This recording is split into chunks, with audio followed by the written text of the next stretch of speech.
Muy buenos días, muy buenos días. Acá estamos, vamos a empezar a habilitar como corresponde. Listo. A ver. Yo sé que ya estamos al aire, pero hay que compartir esto de esta manera. Vamos a evitar privacidad. Público, eso. Ahora sí, ahora estamos al aire para los que están en vivo. Recién ahora sale la conexión. Este, muy bienvenidos a este mes de junio.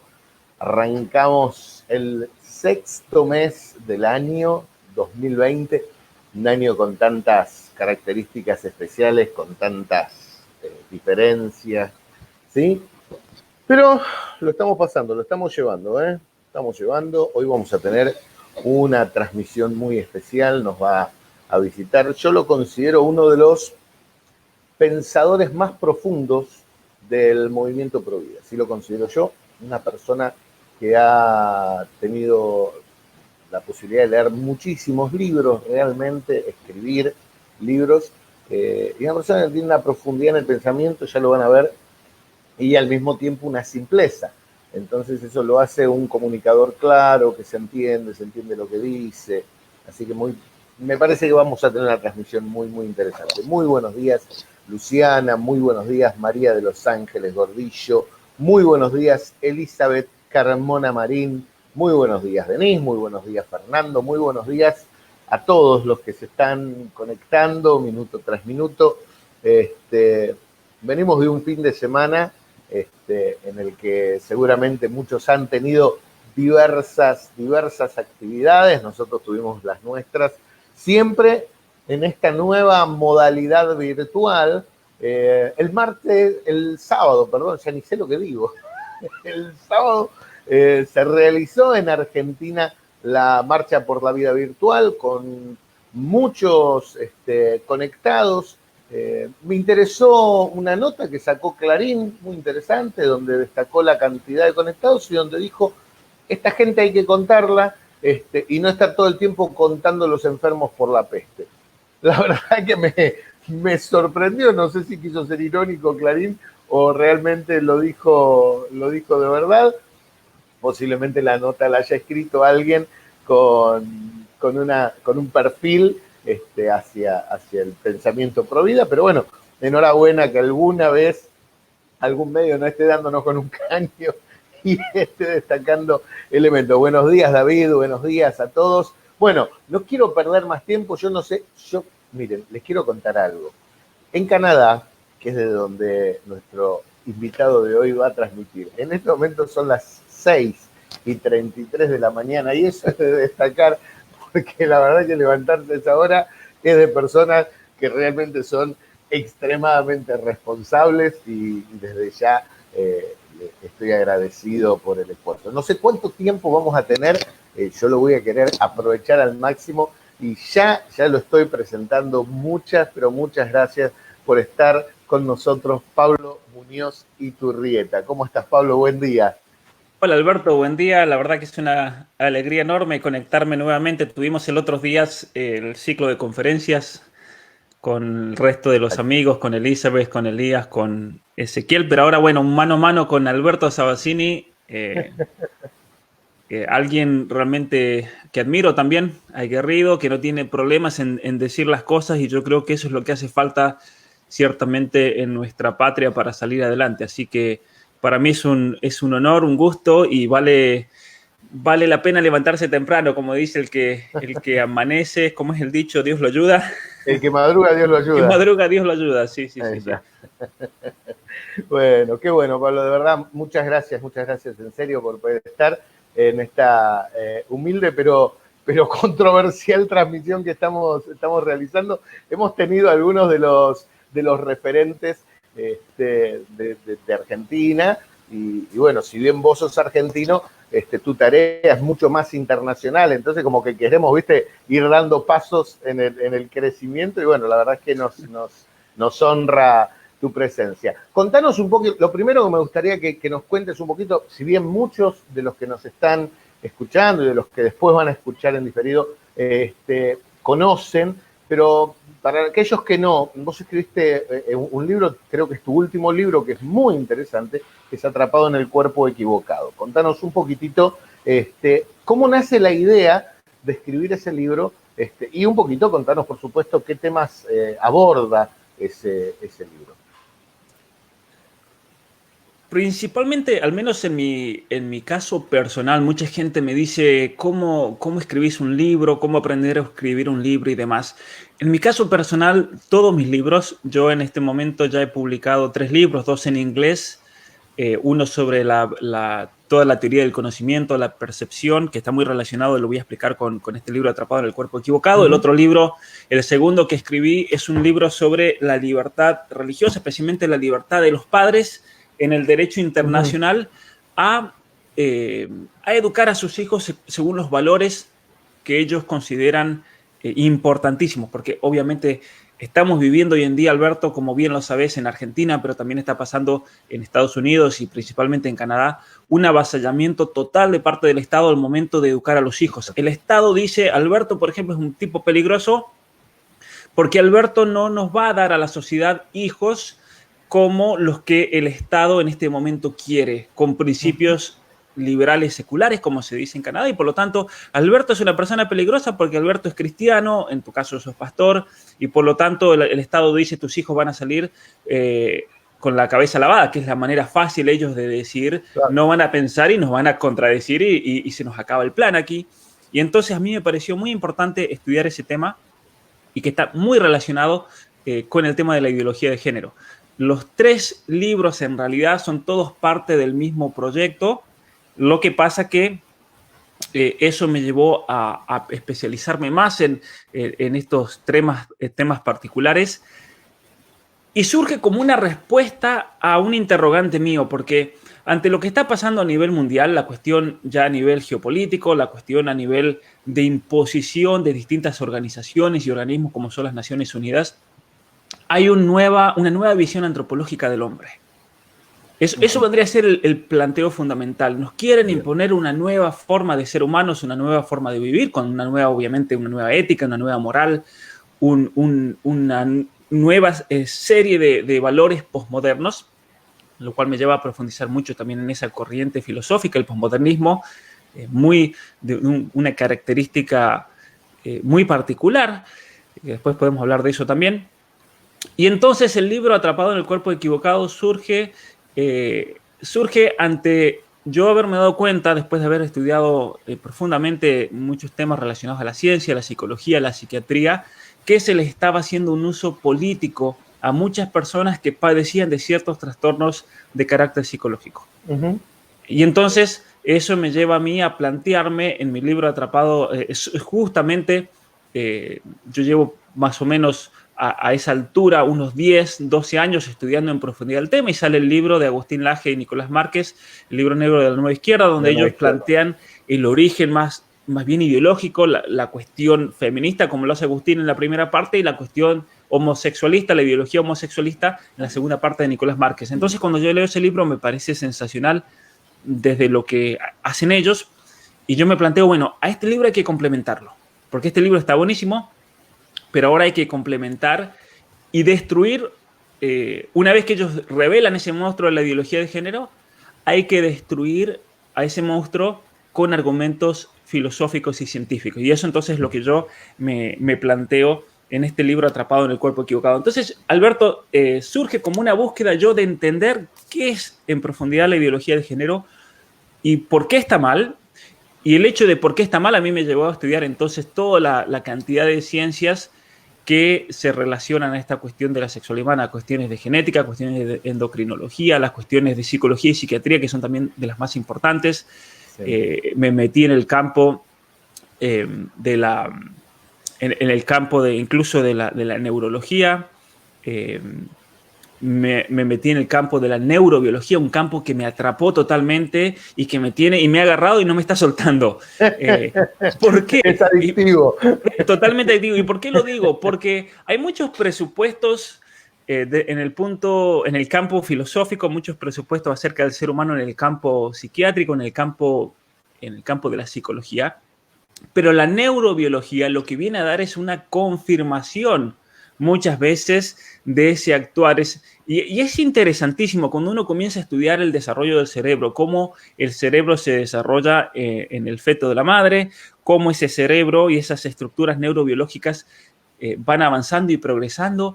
Y un descubrimiento personal mío es que el cerebro no se termina de desarrollar hasta alrededor de los 30 años. Los cambios más grandes recién ocurren a los 18, es decir, cuando hablamos con y esto para mí me abrió la cabeza en un montón de cosas. Por ejemplo, vamos a dar un ejemplo concreto para que la gente entienda de qué estamos hablando. Hay funciones cerebrales, por ejemplo, en el lóbulo frontal derecho, vendría a ser esta parte, que no se activan hasta los 18 años. ¿Qué significa eso, Alberto? Significa que, por ejemplo, cuando vos y yo tenemos que tomar una decisión muchas veces que compromete nuestra vida, que va a comprometer el futuro de nuestra vida, una decisión que va a tener consecuencias, ya sea positivas, negativas, pero te van a encaminar en una cierta dirección. La función cerebral que se activa para poder discernir eso es el lóbulo frontal derecho, pero es un lóbulo frontal derecho que no está activado hasta los 18 años. Ahí es donde muchas veces, yo lo he hablado con chicos, me ha tocado dar alguna charla de ESI en algunas provincias en el interior, y una de las discusiones que yo les decía a los chicos, que uno no está ni siquiera, aunque en mi postura sí, pero ni siquiera les decía que me oponía a la operación de cambio de sexo. Ellos decían, no, porque tenemos la libertad de hacerlo. Entonces yo les decía, chicos de 14, 15 años, que capaz que estaban reclamando, no para sí, sino porque supuestamente tenían algún amigo, ¿no? Y yo les decía, mirá, todavía no estás en condiciones, tu madurez no está en condiciones de tomar una decisión irreversible, sin yo tener el sustento de esto que vos me decís, no lo tenía confirmado desde este punto de vista de las neurociencias, pero no tiene que ver con eso, aunque a determinadas edades los chicos no pueden gozar de absolutas libertades porque no tienen la madurez todavía de poder tomar decisiones que van a ser trascendentales para su vida. Claro, y por ejemplo, con respecto al otro libro que estoy escribiendo sobre la ESI, yo a eso quería ir, que se habla mucho del consentimiento hoy en día. El consentimiento, la libertad sexual en los jóvenes, en los niños, es tu derecho. Mientras vos consintás, podés hacer lo que quieras. Eso es lo que le enseñan hoy en día en la ESI, en todos los países del mundo. Bueno, acá hay un problema científico gigantesco. ¿Por qué? Porque para uno consentir, uno tiene que activar estas funciones del lóbulo frontal derecho que no están activadas. Entonces, no podés consentir. La noción de consentimiento no se puede aplicar a un menor de edad porque no tiene la capacidad de consentir. Y entonces, un joven que nos está escuchando puede decir, pero pará, yo tomo decisiones y me doy cuenta que tomo una decisión y yo consiento a algo. Y en realidad, cuando le hacemos una tomografía computada al cerebro de ese joven, lo que ocurre ahí es que se prenden luces en el cerebro a medida que esas funciones se van activando. Y lo que se ha descubierto es que todo lo que sería la base del razonamiento y del discernimiento al momento de consentir no existe en el menor de edad, por una parte, pero lo que sí se prende, y esto explica muchísimas cosas desde el punto de vista psicológico, es una función cerebral que tiene que ver con la aceptación social, con la aceptación del otro. Entonces, se han hecho estudios muy importantes por qué muchas veces una chica menor de edad accede a tener relaciones sexuales, comienza a tener una vida muy promiscua, simplemente porque busca ser aceptada, porque es lo que en esa etapa el cerebro le pide. Bueno, nos pasa a nosotros, Alberto, a nosotros que vivimos, mucha gente tal vez no lo sepa, pero sufrimos o padecemos, por así decir, un rechazo constante por ciertos grupos sociales de la sociedad. Totalmente, en las redes sociales que nos atacan, que nos destruyen.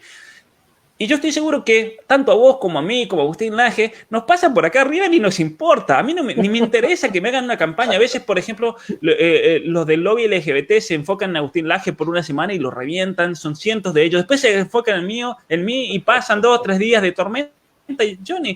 Y yo me doy cuenta cómo ellos psicológicamente explotan porque, claro, ellos buscan esa confrontación y no la encuentran. Y entonces se obsesionan y me escriben un mensaje y después me empiezan a mandar mensajes que no me respondiste. Obviamente que están ahí en el celular viendo que cuándo va a llegar la notificación de que Pablo Muñoz Iturreta les respondió. Entonces todo un juego psicológico que yo lo entiendo bien. ¿Y a qué voy con esto? Nosotros no nos afecta para nada. Si perdemos un amigo por cuestiones de ESI, por cuestiones de ideología de género, por cuestiones de aborto, y bueno, lo perdimos, ¿qué va a hacer? Ya está, yo no me voy a caer en una depresión porque el vecino ahora ya no me habla más, ¿sí? Que me ha pasado muchas veces. Ahora, a un joven que pierde una amistad, a un joven que lo rechazan socialmente por tener una postura, le produce un daño significativo muchas veces. Claro. ¿Por qué es eso? Por la misma cuestión del cerebro que está activada en búsqueda de esa aceptación social. ¿Por qué? Porque son mecanismos neurobiológicos que también ayudan a la socialización del ser humano. ¿Sí? Ahora, qué tremendo que esto que nos estás contando, ahora seguimos, ¿no? Todo lo que vos decís, evidentemente que es parte de las neurociencias y que uno los va descubriendo. No podemos creer que dentro de los gobiernos o dentro del Estado hay gente que desconoce absolutamente estos elementos. Totalmente. La Organización Mundial de la Salud. Ellos lo conocen perfectamente y lo manipulan intencionalmente. Este es el elemento que a veces la gente no logra ver o no puede creer, ¿no? Claro, uno se va criando, a mí me pasó que yo soy bastante más grande que vos, uno se va criando bajo el concepto de, no, la Organización Mundial de la Salud son todos buenos, ni hablar de la ONU, o sea, la gente más buena del mundo está ahí adentro. Entonces uno va creciendo con todo ese concepto. Entonces cuando de repente te dicen, no, pará, mirá, te están exponiendo a las peores de las calamidades, hay gente a la que le cuesta mucho entender esto, ¿no es cierto? Ciertamente. Mira, como yo lo he dicho muchas veces en muchas de las conferencias y para la gente, como decís vos, es una primera vez que es un baldazo de agua. ¿Cómo puede ser entonces que la ONU, que la Organización Mundial para la Salud y que todo el otro antro de organizaciones que no tienen otra función que una imposición ideológica no son para nada organizaciones científicas, sino que son organizaciones políticas? La Organización Mundial para la Salud, mucha gente dice, no, pero la Organización Mundial para la Salud es la que decide qué remedios son buenos, qué remedios son malos, la Organización Mundial para la Salud es la que decide. No, ellos no hacen eso, absolutamente nada de eso.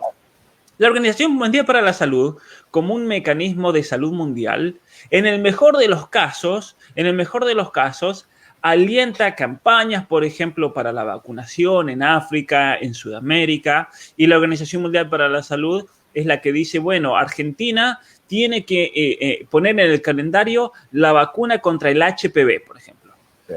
Sí. El virus del papilón humano, perdón, yo lo dije en inglés, el VPH. Bueno, para que se den una idea con un caso concreto de la Argentina, la Organización Mundial para la Salud dice que por una cuestión de salud, que es urgente, que todas las niñas a partir de los 11, 12, 13 años tienen que vacunarse. Y aquí hay una trampa mortal. ¿Por qué? Varias cosas. En primer lugar, la vacuna del VPH es para personas que viven un nivel de promiscuidad sexual altísimo. Exacto. Y cuando digo eso me estoy refiriendo a prostitutas, me estoy refiriendo a mujeres que se acuestan con medio mundo. Es para esos casos, es para esos casos que en realidad es una vacuna que no tendríamos que necesitar si la gente vive una vida ordenada. Entonces, por un lado, tenemos esa realidad. Por el otro lado, ¿por qué imponerle a niñas una vacuna que es innecesaria? Totalmente innecesaria. No hace falta ponérsela a lo largo de toda la vida a esa vacuna. Eso por un lado. En segundo lugar. Tercer lugar, la vacuna del VPH es un virus. Todos los virus se evolucionan. ¿Y qué significa que los virus evolucionan? Que hasta la fecha tenemos más o menos 26 ramas distintas del virus del VPH. Vacunas solamente hay identificadas para 4 ramas de ese virus. Entonces, es como decirte, mira Alberto, hay 24 tipos de coronavirus dando vueltas, porque va a pasar, va a llegar el momento, te vamos a poner la vacuna contra uno nomás, es obligatoria, pero es contra uno nomás. Entonces, posiblemente te vas a enfermar igual, posiblemente te va a terminar dando cáncer de útero, posiblemente si seguís esa vida, la vacuna en realidad no te va a dar la protección que te promete. Entonces eso es un engaño y eso no se dice. Eso no se dice en las clases de educación sexual. En las clases de educación sexual, la ciencia brilla por su ausencia. Eso hay que decirlo. La ciencia brilla por su ausencia. Es increíble cómo, por ejemplo, se promueve el sexo libre por donde sea, el sexo anal. Yo digo, bueno, miren, yo no tengo problema de que a los estudiantes les enseñen toda la realidad del sexo anal, por ejemplo. Pero que se lo enseñen como es. Claro. No, y eso me lo han dicho Claro. en Chile, por ejemplo. No, pero los que estaban a favor de la educación sexual, no, porque eso le va a dar mucho miedo a los jóvenes. ¿Y qué problema hay? ¿Acaso las campañas en contra del alcohol, las campañas en contra del cigarrillo, no están fundadas en el miedo? ¿Acaso la campaña de la Organización Mundial para la Salud con el coronavirus, acaso no está esencialmente fundada en el miedo? Para tratar entonces de así supuestamente proteger a la sociedad. Claro que hacen eso. Exacto.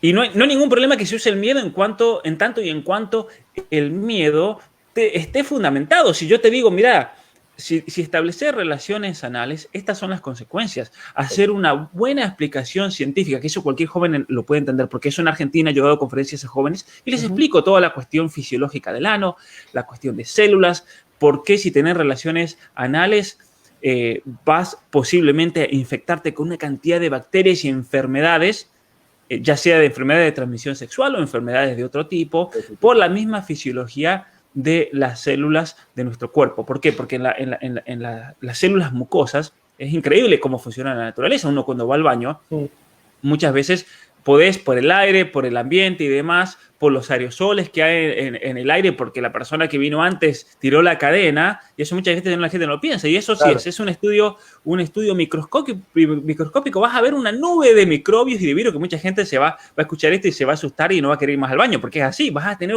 una nube de virus y de bacterias dando vuelta. Cuando vas al baño podés contagiarte, pero el cuerpo tiene mecanismos muy interesantes en los cuales esas células M rodean estas bacterias, estos virus que pueden entrar al medio ambiente, lo llevan hacia adentro y lo revientan y lo matan con el sistema inmune. Pero ¿qué pasa? Hay ciertos virus y bacterias de transmisión sexual que uno lo puede tener en el cuerpo y no te hacen absolutamente nada. Pero si eso llega a penetrar estas células mucosas, es mortal. ¿Por qué es mortal? Porque esas células mucosas lo cubren, lo llevan al sistema inmune. Y estos virus le cambian el código genético de tal manera que el mismo cuerpo lo percibe como algo bueno. Es lo que pasa con el lo acepta, es lo que pasa con el SIDA. ¿Por qué el SIDA entonces se multiplica el VIH, que termina luego en el SIDA? Porque es que eso se multiplica y se va por todo el cuerpo y es incurable. ¿Por qué? Porque el mismo cuerpo lo ve como un organismo que es parte de ese sistema de salud porque le cambia el código genético a la célula del semen. Entonces, ¿después qué pasa? Te va destruyendo el sistema inmunológico. Claro. Completamente. Y lo mismo pasa con la clamidia, lo mismo pasa con la gonorrea. Eso jamás se los dicen a los jóvenes. Pasamos de tener especialmente 3 enfermedades de transmisión sexual históricas a tener más de 30, Alberto, en los últimos 10 años. Y eso es culpa de la ESI, porque estoy hablando de la población de edad secundaria en los Estados Unidos y en Canadá. En Argentina no se queda atrás. En Argentina, lo sé por una hermana que trabaja en el hospital de Rosario, estudió medicina. Ella me contó que es impresionante la cantidad de sífilis. Uno dice el sífilis del medioevo, ¿no? La cantidad de jóvenes de 15, 16, 17 años que llegan enfermos, no saben de qué.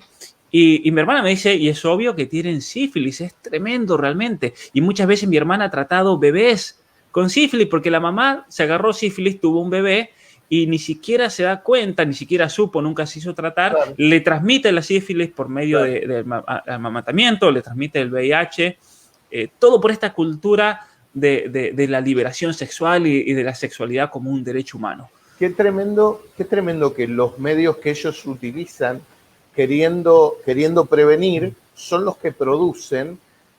Me hace acordar, hay una historia, vos la conocés muy bien, que es la historia de Nimrod y la Torre de Babel, ¿no?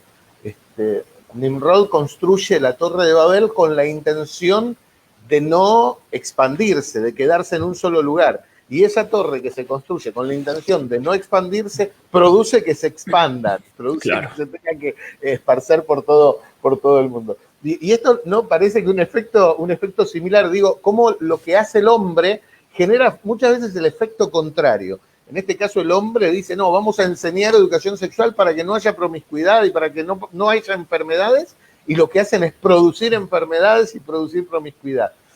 Vamos a dar, no sé, vamos a generar ideología de género para generar integración, y lo que generan es desintegración y ruptura de la identidad. Claro. Vamos a hacer el aborto gratuito por las chicas que fueron violadas, y lo que hacen es facilitarle todo al violador para que pueda seguir haciéndolo sin ningún problema. O sea, todo lo que el hombre está haciendo produce el efecto contrario. Ahora, esto solo se puede entender si podemos ver que detrás de todo esto hay, por decirlo de alguna manera, ¿no? Una mente, que no necesariamente es una sola persona, pero una mente, un sistema, un pensamiento que está instrumentando, y esto es parte de una estrategia global que nos va metiendo, ¿sí? Nos va adormeciendo y nos va metiendo de a poco estos pensamientos, este acostumbramiento a este sistema, ¿no? De, bueno, aceptamos todo, dejamos que todo pase. A mí me preocupa mucho cuando veo una falta de reacción de parte de la sociedad, ¿no? Y cuando vos lo querés despertar, se enoja y te dicen, dejame dormir un rato más que estoy cómodo. Eso es algo que a mí me tiene un poco preocupado. ¿Vos creés en esto que algunos dicen, eso es una teoría conspiranoide, salir con eso? ¿Vos creés que hay todo un pensamiento globalista instrumentado, o no, o esto realmente es el pensamiento de algún que otro loco que lo ve de esa manera, pero que en realidad son cosas que la gente hace posiblemente con error, pero sin que haya nada instrumentado? Bueno, mira, Alberto, una de las cosas que va a salir publicada en mi libro acerca de la educación sexual integral es demostrar, aparte de toda la cuestión científica y las grandes mentiras que nos cuentan en la escuela, y la otra parte, lo que vendría a ser las verdades en realidad que te tendrían que enseñar si te enseñan educación sexual integral, tengo una sección en la cual, para que nadie crea entonces que esto es conspiración o que esto es una hipótesis o que concluimos a partir de todo esto que hay un plan detrás, no. El plan detrás existe y eso se demuestra fácilmente. Eso se muestra fácilmente. ¿De qué manera? Simplemente viendo quién es el que arma los planes de educación sexual en la Argentina. Mucha gente desconoce, y esto es tremendo. Esto lo dije yo en el curso de geopolítica y después un montón de gente me escribió, incluso maestras estaban aterradas porque ellas mismas buscaron en la página del gobierno de la Argentina el acuerdo que se ha firmado con la Fundación Open Society de Soros, en la cual ellos son los que arman los programas de educación en la Argentina.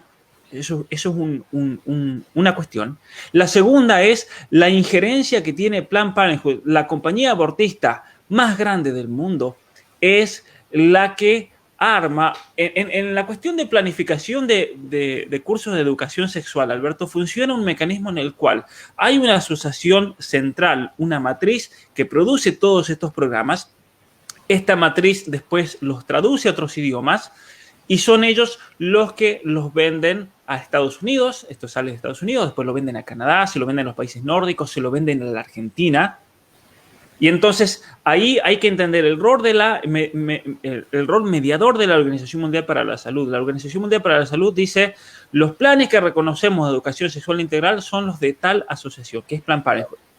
Planned Parenthood después viene a la Argentina, se pone otro nombre, especialmente ayudándole a otras asociaciones que tienen un carácter nacional, pero no son nacionales, son asociaciones extranjeras que vienen incluso a cambiar la política nacional de nuestro país. Por eso yo digo que la Fundación Huésped, la Casa FUSA, son en realidad actores geopolíticos infiltrados en la Argentina para tratar de influir la política nacional e internacional de la Argentina. Por eso son unidades políticas en realidad que tienen en las relaciones internacionales un rol muy importante. Es un rol nefasto, pero es un rol que hay que reconocerlo y hay que realmente abrir la cabeza al respecto. Pedro Kahn, por ejemplo. Pedro Kahn está a cargo de la Fundación Huésped, es la persona que, ¿qué tiene que ver? Pero está a cargo del coronavirus, porque es el médico que aparece detrás del presidente cada vez que se hace un anuncio. Esa asociación es la que decide quién va a ser el ministro de Salud Pública en la Argentina. Entonces, Ginés González García es un títere que se presta a que lo usen. Pero ¿a qué voy con todo esto? Planned Parenthood, y eso ya está demostrado en los Estados Unidos, presiona al gobierno de los Estados Unidos para que se introduzca la educación sexual integral, porque era la manera de lucrar de manera más grande aún todavía con el aborto. Es decir, no podés tener el aborto como un negocio lucrativo al menos que tengas una sociedad promiscua. Entonces, esa promiscuidad, y esto está todo demostrado en los Estados Unidos, está demostrado que Planned Parenthood es la que promueve todos estos programas de educación sexual, y esto lo han dicho directivos de Planned Parenthood. Esto es lo interesante, y están los testimonios, están los artículos, están las publicaciones, están los libros que se han escrito, personas que trabajaron en el corazón de Planned Parenthood. Está la presidenta de Planned Parenthood, esta mujer, no recuerdo el nombre ahora, que ella después, ella personalmente, ella dice que hizo más de 30.000 abortos, esta doctora. Abby Johnson. No, estoy hablando de otra mujer. No, estoy hablando, Abby Johnson era la encargada de una de los locales de Planned Parenthood, fue la empleada del año, pero estoy hablando de alguien que es mucho más arriba todavía, era la directora ejecutiva de Planned Parenthood, y ella cuenta cómo funciona, y hay toda una entrevista, todo un documental, eso lo trato en mi libro. Ella explica cómo es el mecanismo. ¿Y cuál es el mecanismo? Que ella fue una de los diseñadores, por eso es importante también este testimonio. El mecanismo de Planned Parenthood es el siguiente: ellos van a un gobierno, el gobierno de los Estados Unidos en ese caso, y le ofrecen todo un paquete con la excusa de prevenir enfermedades de transmisión sexual. Le ofrecen un paquete en el cual ellos se encargan de proveer condones, anticonceptivos. Obviamente que el gobierno es el que paga, eso es el gran negocio. Claro, y entonces ellos se encargaron de, cuando compraron, hacían las compras en Malasia, y eso ella dice que lo hacen hasta hoy en día. Cuando van a Malasia, porque Malasia es el gran productor de condones en el mundo por la materia prima que tiene ahí, que es el caucho, entonces ellos le pedían a Malasia que se los vendan a precio muy barato, y que para eso hagan condones de la calidad más barata posible. ¿Por qué? Porque ella lo dice, nosotros queríamos que se rompan los condones. Eso por un lado. A las chicas les daban todas las pastillas anticonceptivas y se los daban con dosis hormonales muy bajas para que queden embarazadas iguales. Y entonces ella dice, nosotros lucrábamos al venderle al Estado este paquete, que es lo que hace Casafusa en la Argentina, y luego cuando esas chicas quedaban embarazadas, nosotros veníamos como solución y le damos el aborto. Entonces era un negocio doble. Es tremendo realmente el mecanismo financiero criminal que usa Planned Parenthood. Planned Parenthood se metió entonces en el negocio de la educación sexual. Uno dice, ¿qué tiene que ver Planned Parenthood con la educación sexual? El paladín de la educación sexual en Estados Unidos es Planned Parenthood, y que es Planned Parenthood la que está imponiendo la educación sexual a nivel mundial, porque Planned Parenthood es, junto con Bill Gates, es uno de los mayores contribuyentes de la Organización Mundial para la Salud. Ahora, ¿qué tiene que ver Bill Gates, que es el contribuyente privado más grande de las Naciones Unidas? 4.500 millones de dólares ha donado. ¿Qué tiene que ver con la Organización Mundial para la Salud y Planned Parenthood? El papá de Bill Gates es Bill Gates Jr., el papá de Bill Gates fue el presidente mundial de Planned Parenthood. Eso mucha gente lo ignora. Y de hecho Bill Gates en muchas entrevistas ha dicho, ¿por qué yo estoy a favor del aborto, a favor de las campañas de vacuna, a favor de las campañas de educación sexual y demás? Porque eso fue algo que lo mamé en mi familia. Mi padre fue el presidente de Planned Parenthood. Y entonces es así también como en su momento Bill Gates con su fundación se mete de lleno, él y Melinda Gates se meten de lleno en el negocio, porque es un negocio para ellos, no es un acto de caridad. Muchos dicen, no, pero ¿cómo vas a atacar a Bill Gates? Mucha gente me escribe mensajes, ¿cómo vas a hacer eso? En realidad Bill Gates está invirtiendo en la Organización Mundial para la Salud, porque Bill Gates, hay un artículo que estoy preparando, que eso es muy fácil investigarlo. También uno se va a la Fundación Gates, y cuando ellos dan el reporte, lo que vendría a ser a la FIP, pero de Estados Unidos, el IRS, ellos tienen que declarar las acciones que ellos, de las cuales son dueños en distintas compañías, en el mercado, en la bolsa. Y es interesantísimo, me he tomado estas últimas semanas todo el tiempo de leer e investigar la cantidad de miles de millones de dólares que tienen en Planned Parenthood, la cantidad de miles de millones de dólares que la familia Gates tiene en distintas compañías farmacéuticas y especialmente relacionadas con la vacuna. Por eso ellos sí le dan a la Organización Mundial para la Salud 100 millones de dólares, como hicieron por el COVID, le dieron 100 millones de dólares, pero van a recibir, se estima, 9.500 millones de dólares una vez que los gobiernos compren la vacuna. O sea que es un negoción.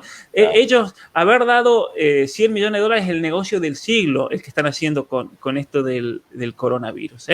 Es tremendo realmente. Y eso la gente yo creo que lo tiene que saber. Me leí un libro hace poquito que salió hace unos años, creo que fue en el 2015, del empoderamiento de la mujer. Lo leí para entender a ver más la mente de Melinda Gates, porque se habla mucho de Bill Gates, pero no se habla mucho de Melinda Gates. No se habla tanto de ella, exacto.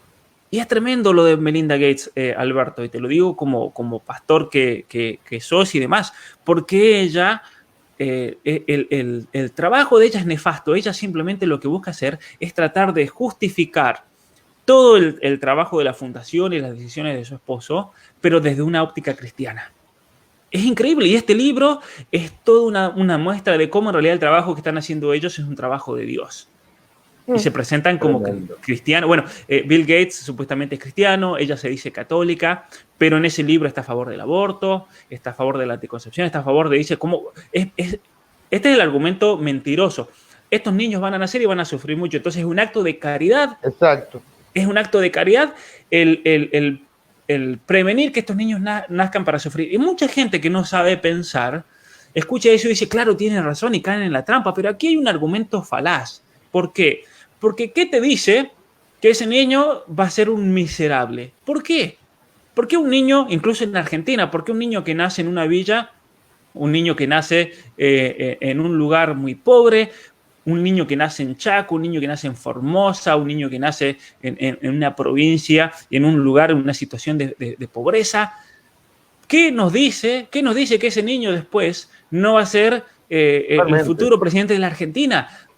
No se sigue una cosa de la otra. Y por eso bueno, la Tomás gente tiene que Marcos pensar. también era religioso. Sí, bueno, era pastor anglicano. Por eso, o sea, practicar una religión no te convierte en buena persona. De hecho, la religiosidad no necesariamente transforma a una persona, sino una buena espiritualidad.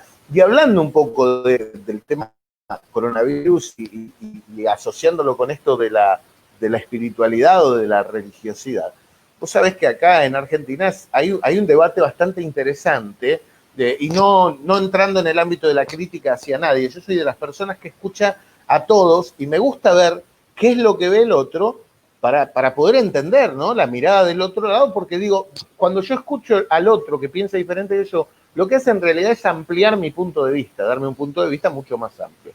Independientemente de que no comparta lo que el otro dice, me nutre. Y hay dos posturas bastante contrapuestas en esto de la cuarentena, del coronavirus, de la religión y de lo que está sucediendo. Y hay muchos que están, a ver, voy a tratar de hablar siendo lo menos inquisitivo posible. Algunos como que parecería que se van adaptando a esta nueva normalidad, que le van encontrando la vuelta, ¿no? Y que dicen, bueno, lo importante es que, qué sé yo, por ejemplo, ahora se están haciendo autorreuniones, entonces la gente va con los autos, siempre y cuando se respete el número de patente que te dé circular, si es par o impar, porque algunos circulan un día y otro. En los autos no puede haber personas mayores de 60 años, no puede haber más de 2 personas.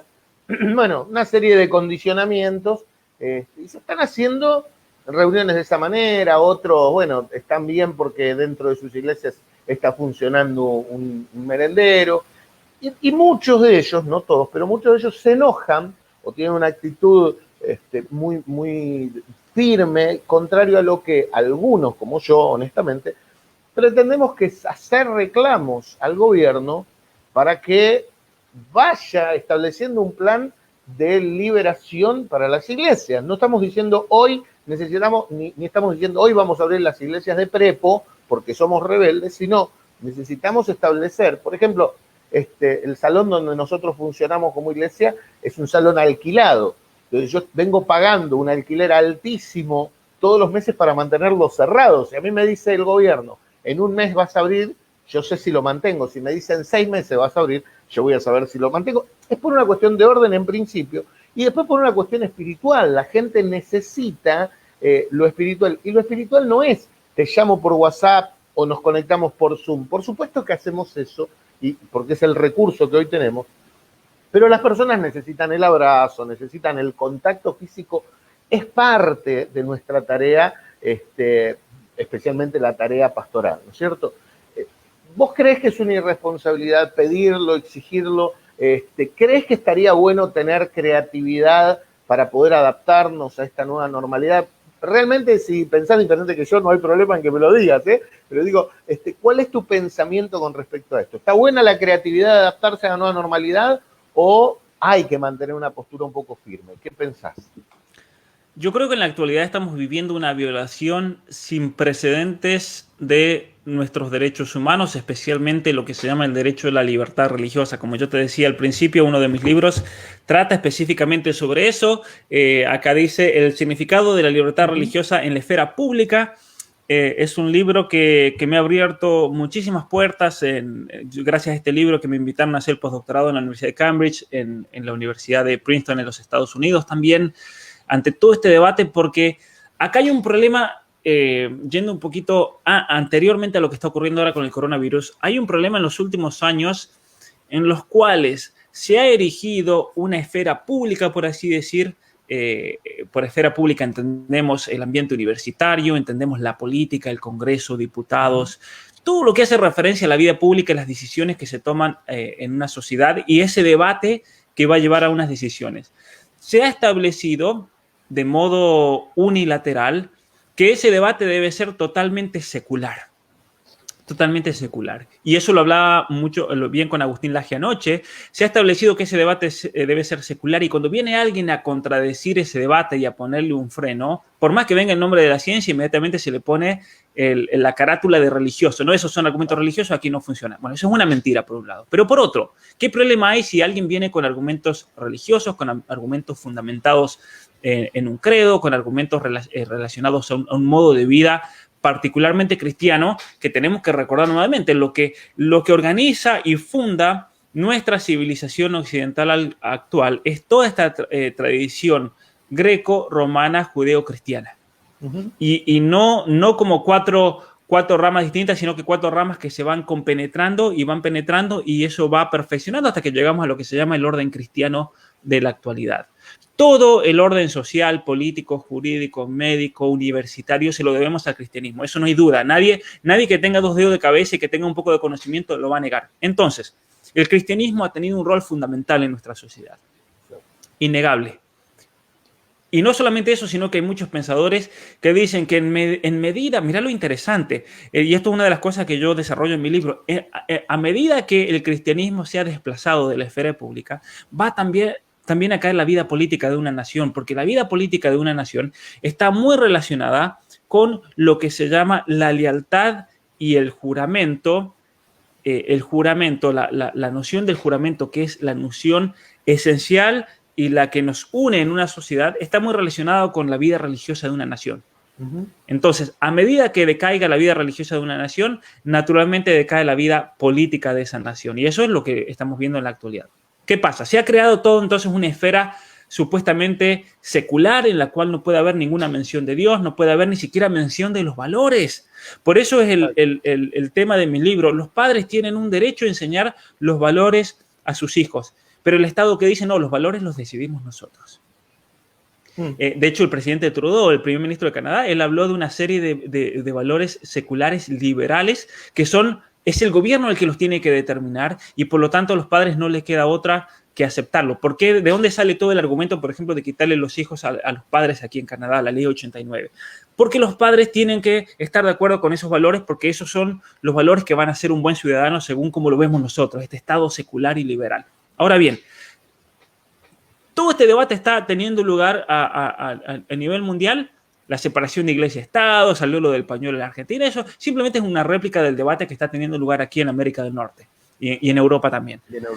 Y viene lo del coronavirus. Entonces es ahí cuando el Estado, y esto para que la gente entienda, el mismo Estado que estaba tratando de limitar los derechos de los padres, estaba tratando de acallar cualquier voz, incluso religiosa, en la vida pública de una nación, es el Estado el que cierra las iglesias con la excusa del coronavirus. Ahora, acá hay una tensión muy grande entre lo que llamamos el derecho internacional, porque tenemos la Declaración Universal de los Derechos Humanos del año 1948, que establece que el derecho fundamental del ser humano es el derecho a la libertad religiosa. Es interesante. Y a partir de ese derecho a la libertad religiosa es que se deducen todos los otros derechos. Por lo tanto, el derecho a la vida, el ser pro vida y el derecho a la libertad religiosa están cohesionados y están muy relacionados entre sí. Eso por un lado. Por otro lado, porque ahí está también el tema de la libertad de conciencia, entonces para el que no sea cristiano y que nos está escuchando, para que entienda que esa persona también está, la estamos incluyendo porque esa persona tiene una conciencia, esa persona entonces a partir de esa conciencia tiene la libertad de decir yo no voy a hacer un aborto, como es el caso del doctor Rodríguez Lastra, que él no es cristiano, se presenta como una persona agnóstica, el doctor Jorge Maciel, por ejemplo, en Argentina, grandes defensores pro vida, pero que también están protegidos por este artículo 16 de la Carta Universal de los Derechos Humanos, porque ellos tienen una conciencia y ellos quieren vivir de acuerdo a esa conciencia y no se las puede violar el Estado ni nadie. Entonces, ¿qué pasa? Una de las cosas que habla esa Carta de los Derechos Humanos, que es el derecho universal, en Argentina esto tiene nivel constitucional, para que la gente también entienda. En Argentina, por constitución, ya que cuando la Argentina adhiere a esta Declaración Universal de los Derechos Humanos, le da rango constitucional. Entonces, esa carta establece en el artículo 16 que solamente en casos extremos, por cuestiones de orden público, es que se pueden limitar en cierta manera la práctica a la libertad religiosa. ¿Qué significa eso? Significa que tal vez en una situación particular, por ejemplo, en el centro de Buenos Aires, porque en tal villa, por ejemplo, en Buenos Aires hay un brote de coronavirus y entonces vamos a decir en la villa tal, como la que se asediaron el otro día con los militares, dicen no vamos a tener ningún evento público de carácter religioso. Pero es una locura, Alberto, que en 13 provincias en la Argentina no hay contagios, no hay casos de coronavirus. Entonces, no hay ningún fundamento de parte del Estado para decir vamos a prevenir o vamos a prohibir todo tipo de actividad religiosa. Lo que está pasando en Argentina es una violación de los derechos humanos. Porque el Estado Nacional, y esto está ya aclarado por el derecho internacional, esto no es una doctrina que estamos... No, esta doctrina existe.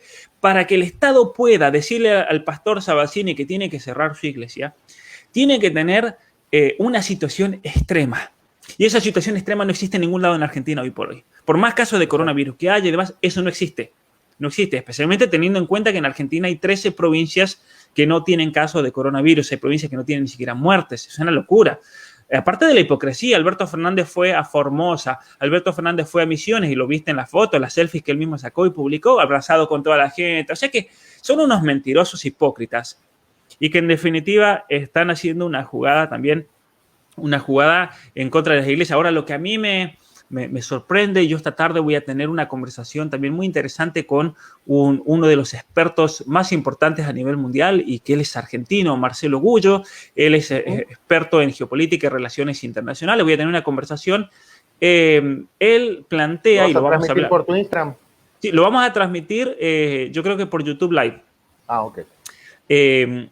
Vamos a tener una conversación en la cual él plantea, él lo dijo hace poquito en un video interesante. Aquí tenemos una crisis, muchos aspectos hay que ver en esta pandemia, como dicen muchos. La cuestión económica, los poderes económicos que están detrás. Hay una cuestión geopolítica también que apunta obviamente a debilitar la posición de Trump en los Estados Unidos. Lo estamos viendo con todo el saqueo, todo lo que está ocurriendo. Pero a lo que me quiero referir aquí con vos especialmente es la cuestión antropológica.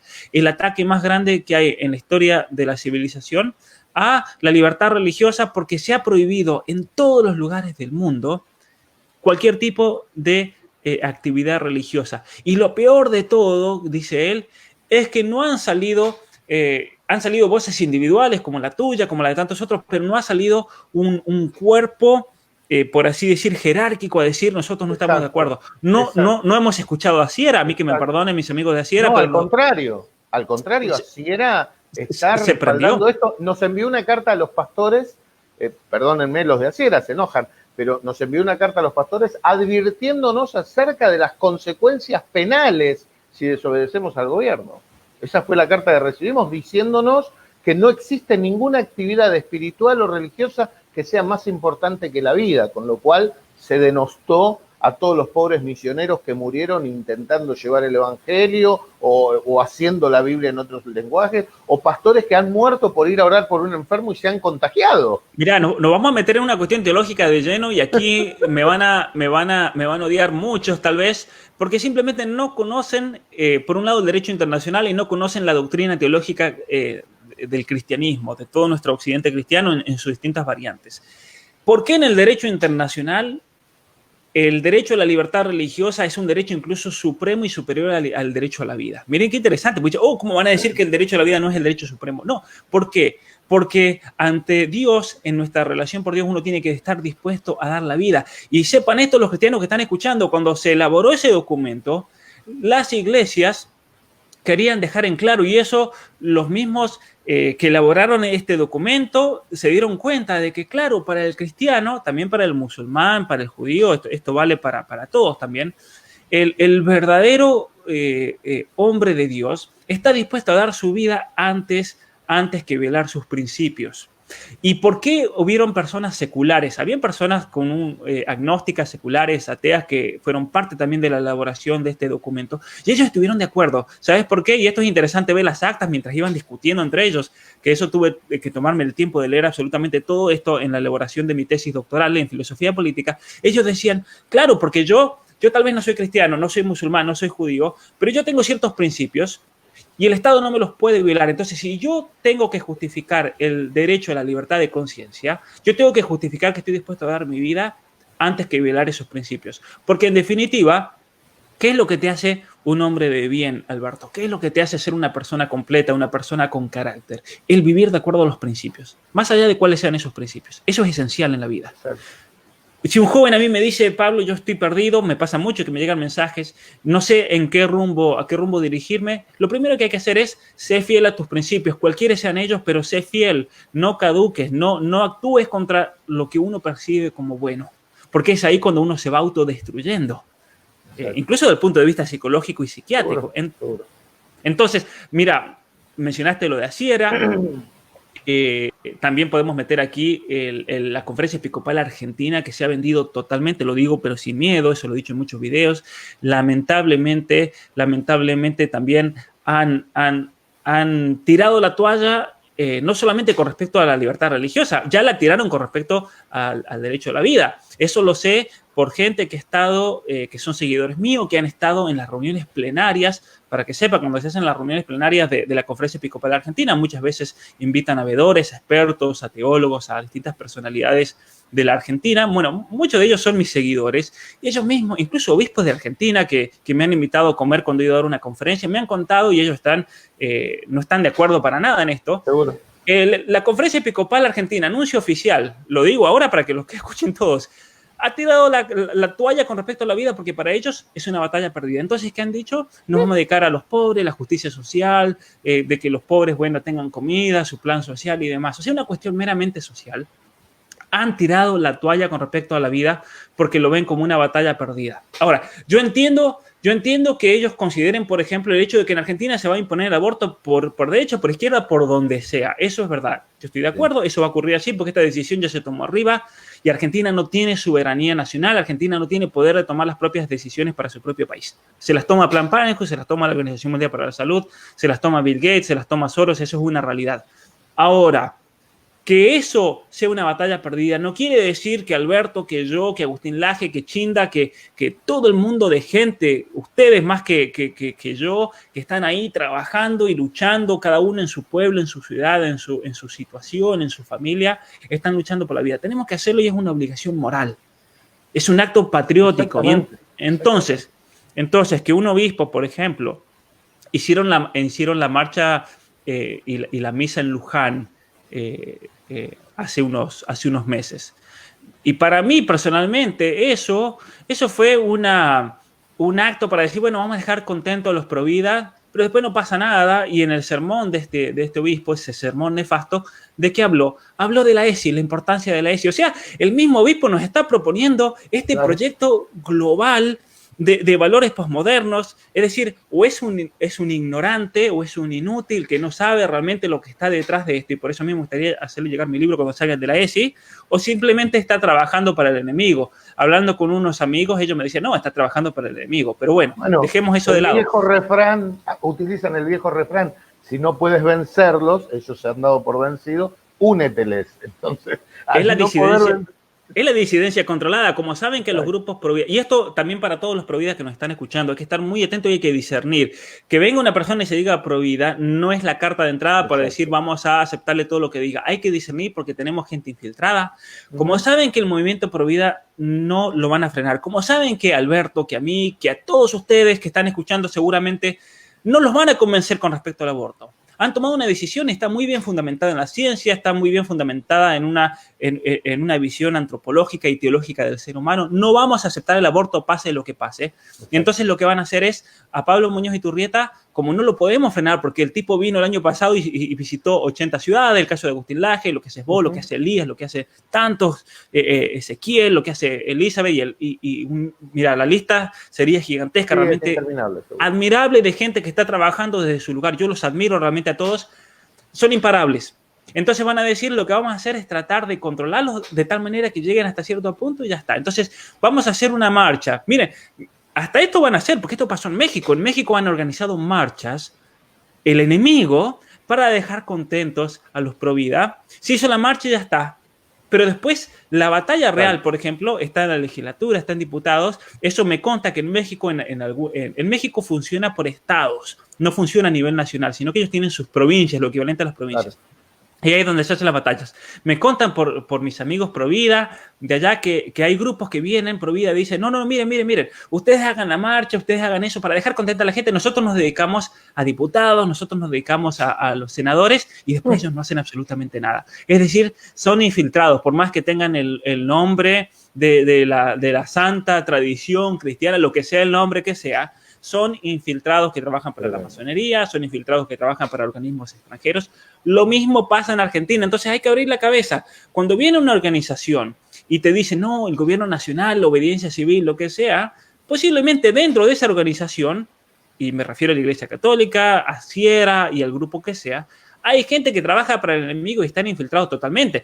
Que en la Iglesia Católica hay gente infiltrada del enemigo, eso es sabido desde hace mucho tiempo. Cuando se abrieron los archivos secretos de la KGB en Moscú después de la caída de la Unión Soviética, salió un número, Alberto, de 6.000, estamos hablando de 6.000 sacerdotes que eran agentes secretos de la KGB, no estoy diciendo 3 o 4, 6.000, y salió una lista de sacerdotes que la KGB tenía dentro del Vaticano, en la cual figuraban obispos y cardenales. La mano derecha del Papa, el cardenal Ottaviani, secretario de Estado, o sea, la persona más importante dentro de la Iglesia Católica en los años 60, en todas las cuestiones de relaciones internacionales, era un tipo que trabajaba para el enemigo. En la época de Pío X tuvo un cardenal, y Pío X, que fue el defensor baluarte de los valores cristianos en contra del nuevo orden mundial, él denuncia todo este globalismo, este modernismo, una persona realmente admirable, su trabajo que hizo en defensa del cristianismo en el orden mundial.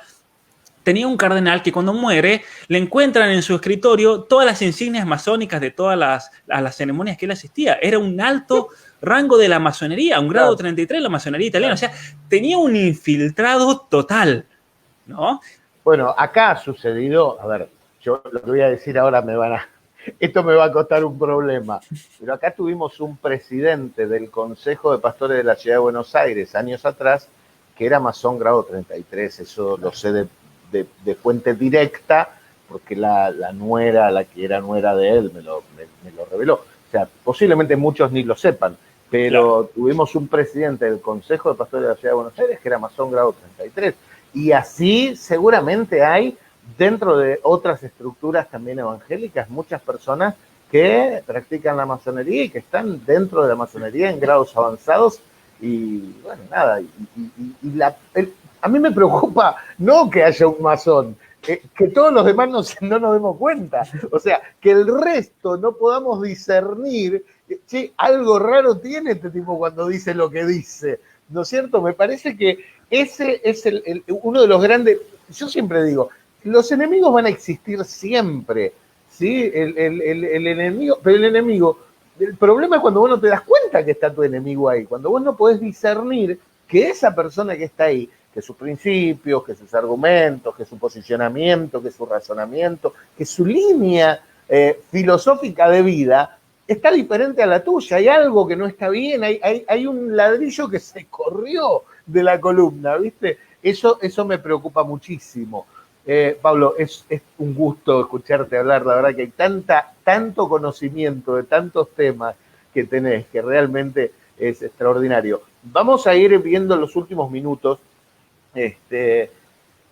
Me gustaría que hagas una reflexión final acerca de todo lo que estamos viviendo, acerca de lo que está sucediendo, acerca de esta situación en la que estamos viviendo los cristianos en este encierro y algunas recomendaciones que podemos, que puedas darle, que puedas darnos para decir, bueno, cómo encauzar estratégicamente la lucha, que creo que lo que nos está faltando es una estrategia común. Creo que estamos dando todos manotazos aislados, ¿sí? Digamos, mi expertise es la gestión, y lo que puedo observar en la gestión es que no estamos gestionando, ¿no? Que todos los esfuerzos que hacemos son esfuerzos aislados y pierden impacto. ¿De qué manera logramos aunar esfuerzos? ¿De qué manera logramos presentar un plan de lucha en el buen sentido? Esto suena muy revolucionario, ¿no? Pero ¿cómo podemos presentar un plan de lucha efectivo? Mira, es algo que yo lo he notado. En Argentina hay gente que está haciendo mucho y es admirable. Hay gente que está en el campo de acción ayudando a madres, por ejemplo, a madres solteras, a madres que están en situaciones muy difíciles. Ese es el trabajo principal y ese es un trabajo admirable que hay que seguir haciendo y hay que seguir profundizando, ayudar a la persona en concreto. Eso por un lado. Y eso mucha gente lo está haciendo y eso es algo que tiene muchos frutos, es algo que mucha gente está haciendo a contracorriente, es admirable y hay que apoyarlo siempre. Ese tipo de trabajo que es real, eso demuestra la buena intención provida de mucha de nuestra gente en la Argentina. Eso es indudable, eso hay que apoyarlo porque no hay lugar a dudas. Un abortista va a tratar de destruir a esa mujer, va a tratar de convencer al aborto. Cuando viene una persona y está dando la vida por esa persona, ya está, no hay nada, hay que sacarse el sombrero a esa gente. Entonces, por un lado tenemos ese tipo de accionar, ayudando a los pobres, dándoles de comer, dándoles asistencia, proveyéndoles lo que necesiten, ayuda a sus hijos. Eso es un nivel de trabajo que hay que seguir trabajando y profundizando, y hay que ver la manera de cómo se conecten. Pero después está el nivel del combate que mencionabas vos. Y en mi experiencia personal, y esto no es para criticar el trabajo que muchos de ustedes están haciendo, mucha gente pro vida, esperemos muchísimo, vean este video. No es para atacarlos, pero les voy a decir esto. Muchos están dando puñetazos, y yo los admiro por esos puñetazos que están dando, pero posiblemente estén dando puñetazos al aire. Eso lo he notado mucho en la Argentina después de haber visitado casi todas las provincias de la Argentina el año pasado. Ahora, tenemos que elaborar, como bien decías, estrategias que sean eficaces. Estrategias eficaces que realmente tengan un efecto que podamos ver pro vida y que sea positivo y que se vea manifestado en las leyes, que se vea manifestado en los planes de educación pública, que se vea manifestado en el lineamiento y en la organización social de nuestra nación. Eso no se está viendo, lamentablemente. Lo único que se vio en un momento, sí, ganamos la batalla del 2018 en el Senado. Pero eso significa una batalla, ganamos una batalla importantísima. La primera batalla que se dio, la ganamos. Pero hemos perdido la batalla de la educación pública. Hemos perdido la batalla de la educación sexual. Hemos perdido la batalla de la infancia trans. En Jujuy acaban de aprobar la ley de infancia trans. Y eso nadie salió a protestar. En Mendoza se está tratando la ley de infancia trans y especialmente introducirlo en la escuela. Eso lo están peleando de modo aislado algunos cristianos en la Argentina, pero fuera de eso no hay conciencia realmente porque todo el mundo tiene la cabeza en otro lado. Entonces, lo he notado y es una gran preocupación mía. ¿Cómo me veo yo dentro de todo este movimiento? Mi labor aquí es de formar a la gente. Entonces, primero hay que formarse bien también. Pero obviamente que no basta con formarse, sino que esa formación tiene que llevar a la acción social, a la acción política, para que hayan cambios reales. Y es ahí cuando tenemos que elaborar estrategias que sean eficaces.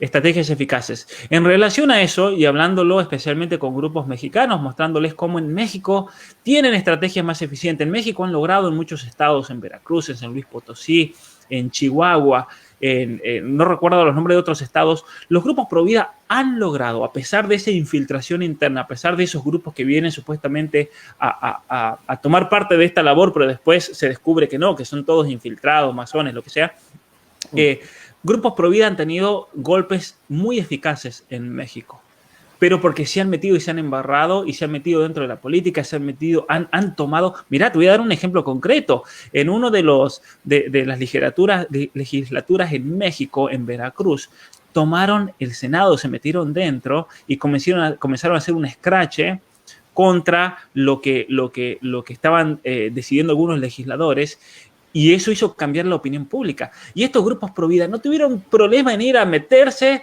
tomar la sesión, subirse sobre el estrado y frenar la sesión. Pero eso tenemos que hacer, que entender que no tenemos que ser los buenos, que no, que eso. La izquierda, cuando quiere lograr algo, van y te toman el 9 de julio y se acabó el tráfico, se acabó absolutamente todo. ¿Y por qué nosotros los pro vida no vamos a hacer una cosa así, de modo pacífico? ¿Por qué no lo vamos a hacer? Entonces, yo creo que tenemos que realmente empezar a tomar decisiones estratégicas que tengan un efecto real. En México, en un estado, cortaron la entrada a una ciudad, las 4 entradas. La cortaron durante todo un día. No entra ni sale absolutamente nadie hasta que no salga esta ley del recinto, porque querían imponer una ley tremenda en México con respecto al aborto, con respecto a la educación sexual, y obligan a la legislatura por la presión social a que entonces voten en contra de esa ley. ¿Y por qué hicieron eso los grupos pro vida en México? Porque se dieron cuenta que la única manera que vamos a ganar es si cortamos la entrada a la ciudad. Y se acabó y lo hicieron. Y yo creo que en la Argentina, ¿por qué nosotros no vamos a copiar esas estrategias que simplemente son estrategias que usa el enemigo para su propio provecho? Entonces, yo creo que tenemos que ser un poquito más aguerridos. Tenemos que, mira, eso ha pasado con muchos pro vida que me dicen, no, pero bueno, mi nombre, ¿qué van a decir? Yo soy el tal, claro, pastor, o esto, o aquello, yo tengo un trabajo en la escuela. Bueno, miren, tenemos que estar dispuestos a dar la vida también por nuestros valores. Si no estamos dispuestos a dar la vida por nuestros valores, no vamos a realmente ser eficaces al momento de tomar acciones. ¿Por qué? Porque a mí no me importa el nombre, como te pasa a vos. A mí no me importa de la posición, a mí no me importa si soy esto, si soy aquello. No me interesa, si después me ataquen y me revientan, que me ataquen. Pero hay ciertas cosas que hay que lograrlas, hay ciertas cosas que hay que decirles, pase lo que pase, aunque después me hagan una gran persecución. Esa es la actitud que tenemos que tener, yo creo, como providas, como cristianos. En relación a lo de las estrategias, tenemos la intención de, y estamos trabajando en eso, un instituto de formación virtual, yo le llamo una universidad online, en la cual vamos a formar a gente. Estamos hablando en eso con un grupo de México, pero hay personas que están involucradas que tienen una experiencia enorme en la estrategia política. Hay un hombre que se llama Arturo Segovia. Él es una persona que conoce, no sé si lo habrás sentido nombrar, estuvo en Argentina, él ha dirigido campañas políticas de muchos presidentes, ha estado en Europa, es una persona que conoce mucho todo el manejo político, el legislativo y demás, y es una persona que ahora está abocada totalmente a la cuestión pro vida. Es como, ¿cómo se llama este ecuatoriano que le maneja todo a Macri? Este tipo nefasto. Sí. No me sé el nombre ahora, pero sí sé quién. Bueno, vendría a ser un equivalente así, pero cuestiones pro vida, con estrategias concretas. Eso es lo que necesitamos, y gracias a Dios ya de a poco se está formando este instituto que va a estar enfocado en formar a líderes para estrategias concretas. ¿Por qué? Porque este Arturo se ha dado cuenta que la masonería y que distintos grupos se han infiltrado dentro de los grupos pro vida para frenarnos. Y entonces, ¿cómo distinguir el caballo de Troya dentro nuestro? Eso por un lado, pero por otro lado, ¿cuáles son las acciones que se deben tomar? Y una de las cosas que Arturo me dice ahí es todo el mundo me escribe Durán Barba, ese mismo. Bueno, necesitamos un Durán Barba, pero pro vida, que elabore estrategias. Y aquí también yo esto a los pro vida se los voy a decir. En cuanto se elaboren todas estas estrategias que tengan un efecto concreto, cuando venga una persona y trate de aguar eso, hay que tener cuidado. Eso es cómo va a salir y se va a mostrar el verdadero rostro del infiltrado. ¿Allá a ustedes les pasó, Alberto? ¿Ustedes acaso no habían puesto, por ejemplo, listas y después no los anotaron? No, por supuesto. Hemos tenido, el movimiento político ha sido un poco en base a una gran inexperiencia de muchos y otro poco en base a una gran experiencia de otros. Claro. Se aprovecharon, utilizaron nombres, A ver, yo te voy a poner un ejemplo, también me van a decir un par de cosas.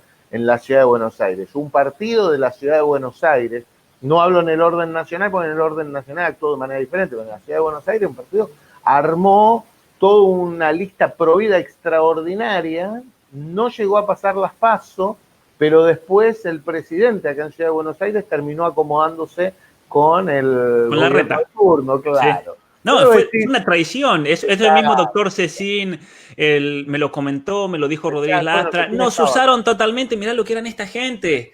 Después se fueron con Larreta, que es el tipo, es lo más nefasto que existe en la Argentina. El gobierno de la ciudad de Buenos Aires, para los que son del interior de la Argentina, es el que le impone después la agenda al resto de las provincias. Todo entra por Buenos Aires en la Argentina, eso hay que entenderlo. Lo hizo Ibarra en su momento con el matrimonio homosexual, que después eso le obliga después a la nación, le pone presión para que también a nivel nacional se aprueben las uniones homosexuales.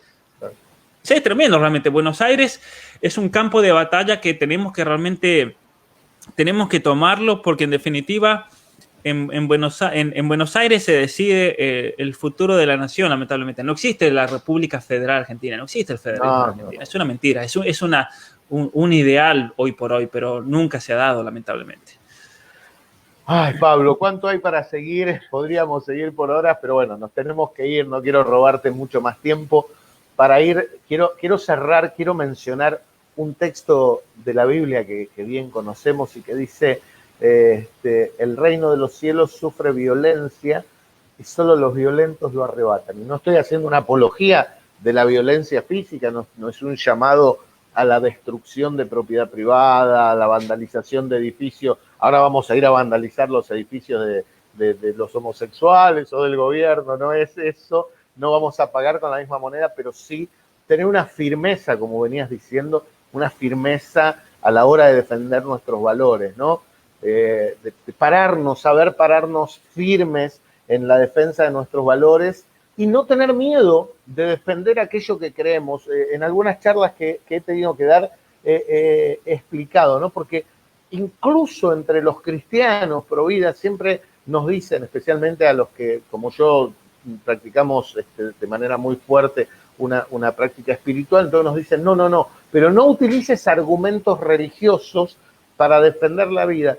Y yo siempre digo lo mismo, mira, si cambiara el perfil de la ciencia y de repente la ciencia biológica determinara que ahora ya no hay más binaridad y que uno en realidad es solo un ser social y como ser social somos solo una construcción, si cambiara la neurociencia y asumiera que en realidad el hombre y la mujer no son diferentes, si cambiara las leyes y si todo cambiara, yo no podría cambiar porque mis principios espirituales son inamovibles. O sea, cuando todos los otros argumentos terminaran, lo que me sostiene en la defensa de la vida, en última instancia, es la fe y los valores morales que he adquirido de esa fe. Por eso es que, si bien trato de nutrirme escuchando personas como vos, Agustín, y tantos que tienen, realmente los admiro por el caudal de conocimiento e información que tienen, no como yo que les choreo a ustedes, sino que ustedes realmente leen y se preocupan. Yo actúo del oro, ¿viste? Yo los escucho, ¿qué dijo? Bueno, yo voy y digo lo mismo. Pero digo, si todos esos argumentos dejasen de existir algún día, cosa que no va a suceder, pero si llegara a pasar, mi fe es lo que me va a seguir manteniendo, sosteniendo para defender la vida, los principios, la fe, los valores, la libertad, los derechos de cada una de las personas. Así que, Pablo, de verdad, muchas, pero muchas gracias. Yo termino el programa haciendo una oración por todos los oyentes, porque lo que hacen los oyentes siempre cuando hago lío un poco, me mandan a orar. Usted ore, dedíquese a orar y no a hablar tantas cosas. Entonces, para hacerles caso a ellos, yo cierro siempre mi transmisión haciendo una oración. Así que si no te molesta, yo hago una pequeña oración y después nos despedimos. Por supuesto, seguro. Padre, te agradecemos, gracias por la vida de Pablo, gracias por la defensa que él ejerce de la fe, de los valores, y gracias por cada uno de aquellos que nos han escuchado y que han conectado con esta transmisión. Señor, te pedimos que nos fortalezcas y que nos des cada día el valor para seguir luchando en defensa de la vida, de la fe, de los valores que tú nos has dado. Como dice tu palabra, que podamos estar dispuestos a luchar, Señor, por la fe que ha sido dada una vez a los santos. Gracias te damos, bendecimos tu nombre, en el nombre poderoso de Jesús. Amén. Amén. Pablo, muchas gracias de verdad. Te dejo que te despidas, luego lo hago yo y nos vamos, cerramos. Bueno, un saludo enorme, gracias a todos los que están viendo en vivo, también por tomarse el tiempo, a todos los que van a ver este video más tarde. Yo creo que es importante, como vos decías recién, yo te choreo, te robo a vos.